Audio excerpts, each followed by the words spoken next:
myself a car. It's a 1970s VW Squareback. Wish it was a fastback, but look at all this space. Pretty nice. I mean, it's only got a fair few bit of rust. Paid about $1,500 for it. She runs, kind of. The fuel pump doesn't work, but it's really good in neutral. You can push it around, very Flintstones. Except, nice part about this one, the floor, solid, as far as I can tell. The frame itself, there's some questionable spots. They're definitely, I've got my work prepared for me. Oh, and the nice thing was, with the car, they included welding rods. I don't think that's what this is, but I couldn't think of any other reason why there would be these steel rods just in here. The previous owner that I got it from maybe worked on it for, I think he said a couple weeks. I don't know why he wouldn't keep working on this place. This vehicle's nice. It's got flames on it. It's got 2 doors. It's a hatchback. Come on, what more could you need? It's got a racing steering wheel on it. That's a plus. The gear shifter is questionable, but I definitely have my work set ahead for me. I've got plans for it, but first and foremost, got to get it running, and I got to fix the rust. Because there's a couple spots that are definitely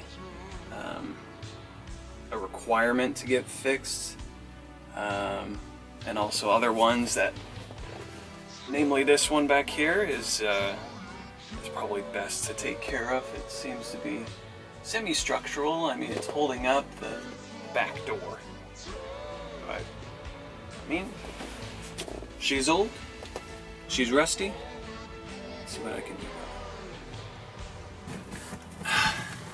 Now the wiring in here is highly questionable. There's I mean, these are just snipped. That one's open. That's probably real safe. This one's also snipped. Bunch of snipped wires back here. You got 2 things over here that look practically identical, but one of them's only got plugs in them. I mean, where does this go to? I don't know. And this here, where does that go to? Is that important? I don't know. But I'm gonna find out.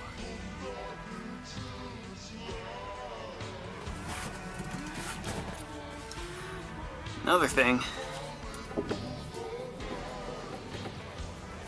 a little bit of boogie in here. I don't know if that's good. I don't know if it's bad. But it's, well, it's something.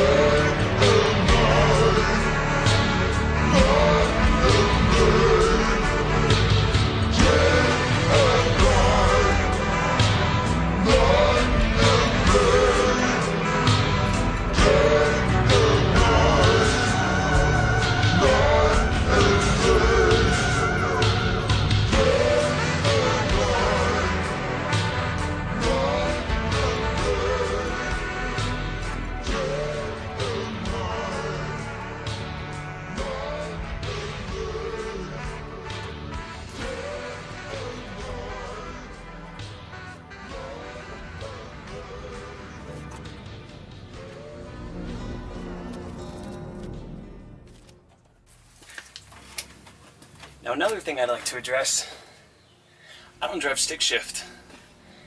The most experience I have with manual shifting was with a road bike, and it had about 9 gears. And when you needed to shift, you push the button, the chain would move to the next chain wheel, the cog, on the cassette, the crank, and then you'd shift. Easy as that? I mean, as far as I can tell. I didn't have to use a clutch. That's gonna be fun. Trial and error. You know, if I burn out the clutch, I just have to fix it. Easy as that.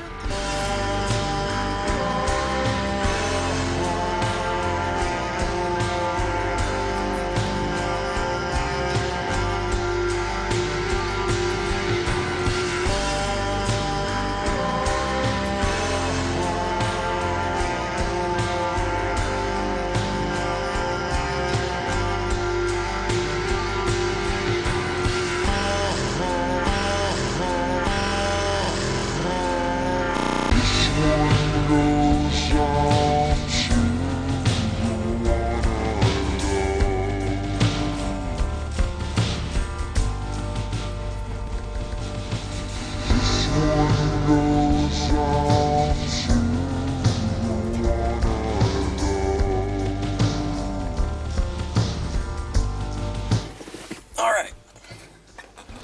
I'm in somewhat of a little pickle right now.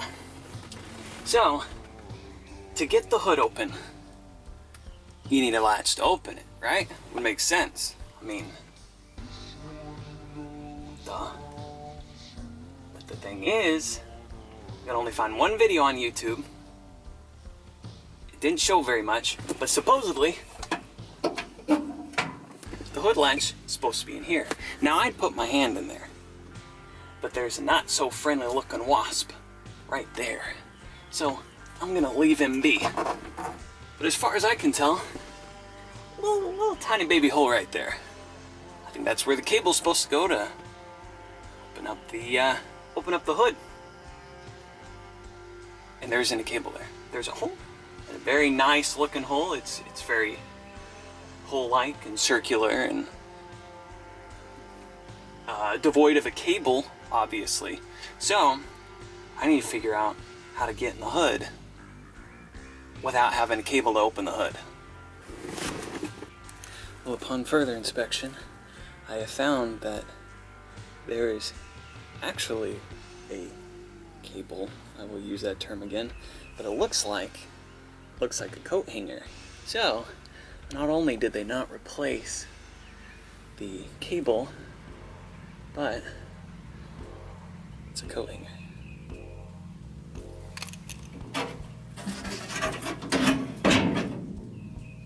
And I think I'm in. Now, upon further inspection, it seems like this front area has enough bugs and such to start a small ecosystem. So I think I'm gonna have my hand set out cleaning this thing up, which I think that's what I'll do next.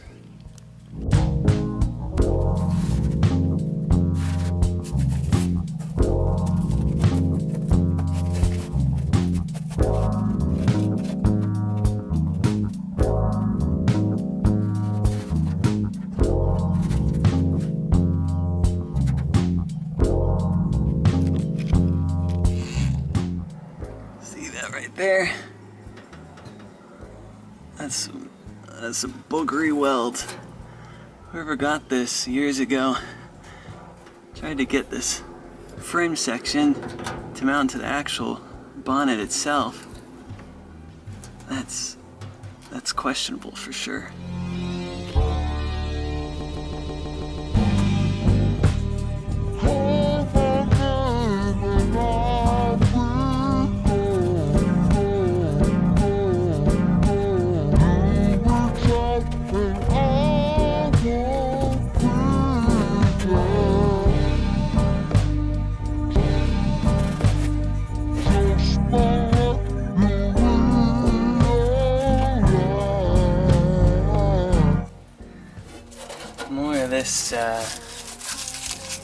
This true American stuff right here, that tape. Interesting wires feeding to the headlights for sure. And you got this little thing right here. I don't know what that goes to. You also have a little hose here. Can I see it? Yeah, I don't know what that goes to. A lot of wiring in here. Other than that, fuel tank's actually pretty fantastic. One thing that I'm finding where all of this plant life is gathering, that's where it absorbs a lot of that moisture and holds it against the metal. You get these little spots here. Same with over here, all along this, full of stuff. It's still pretty wet right now, but it just holds on to that moisture. Causes problems. Another thing that I'm gonna have to do with this whole thing is replace all the seals. And one thing I did find, as I went to open this back window, this right here is silicon caulking. For some reason, the Yahoo who fixed this up, instead of getting proper window seals, decided that, oh, this window doesn't need to be opened, just caulk it shut. Seems like a great idea, especially given the fact that that carburetor in there is, you can see it, sucking air from inside the vehicle. So I mean, airflow is kind of important. We'll just suck it through the little cracks in here, little cracks in the door. So I think with the whole thing, I'm gonna have to pull out at least the important stuff. This stuff is dry. Thankfully, the windshield's good. But for the rest of these, they're pretty rotten. Not in too good shape.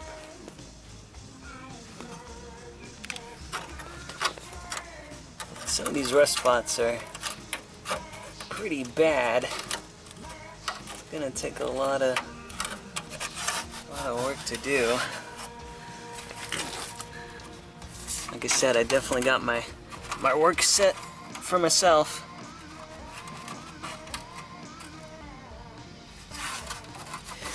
What I plan on doing, cleaning these up, fabricating some metal pieces, welding them in, and then what I'm going to do with the whole lower area and also the bottom of the vehicle and then inside the wheel wells, I'm going to take bed liner, paint on bed liner, coat this whole thing, definitely treat it with some rust converter, and then get this nice, I wouldn't say like a two-tone, but just enough that at least the bottom and inside the wheel wells will be protected by any roaming debris and wetness. Alright, so here's the deal. I don't have any tools either. I wouldn't say I'm not, how do I phrase it? I'm not inexperienced with tools. I've worked with tools a lot. I've just never owned my own. The times that I've worked at hotels, sometimes I took them home and used them because, I mean, it was the night shift. They don't need tools then, but essentially I have a list. I've got a list of tools that I need. Now, I may be a little biased. Well, not really biased. I'm not made of money, and I'm not going to buy some top-of-the-line tools right now when, I mean, I'm not working on the most top-of-the-line car, let's be honest. So essentially, I'm just going to go to Harbor Freight. I mean, if you haven't noticed, this is a Harbor Freight shirt. 3 years ago, I worked at Harbor Freight for like 2 months and got a bunch of tools from there that ended up getting another hotel job and used the tools from Harbor Freight at that job. But essentially, I'm getting their mid-range, their top-of-the-line stuff, since now Harbor Freight's pulling in more higher-end Chinese products. They're all just Chinese products. So essentially I have a drill, a shop vac, angle grinder, preferably battery powered. I don't want to be hauling around an extension cord everywhere. MIG welder, of course, preferably a flux core, a little bit easier to work with. I don't need gas or anything. Wrench set, those would be cheap. Extension cord, need like a 50-foot just to get from the garage out here. Portable air tank, that's something for the future. I'll show you what I got in mind with that. floor jack stands, wire brushes, the hand ones as well as the little round ones that hook to the angle grinder, angle grinder discs, of course, and the metal shears. And I guess Harbor Freight doesn't have just hand metal shears, so some of these I'll go elsewhere, like the MIG welder. I'm going to see if I can find one used for $100. If not, Harbor Freight's got, you know, their questionable welders for $100, but again, it's questionable. I understand Harbor Freight isn't anything special, they're not the most top quality, but I should be saving some money for sure.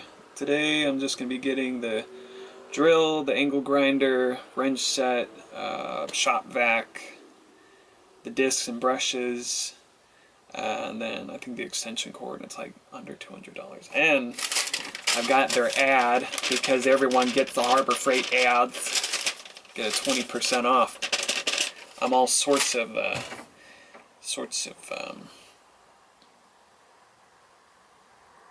frugal, that's the word. But yeah, so in the next episode I'll definitely be doing some serious cleanup work, checking out the rust stuff, getting this engine running, figuring out why there isn't fuel being pumped to where the fuel needs to go, which is the engine. If you didn't know, I mean, I'm somewhat of a professional.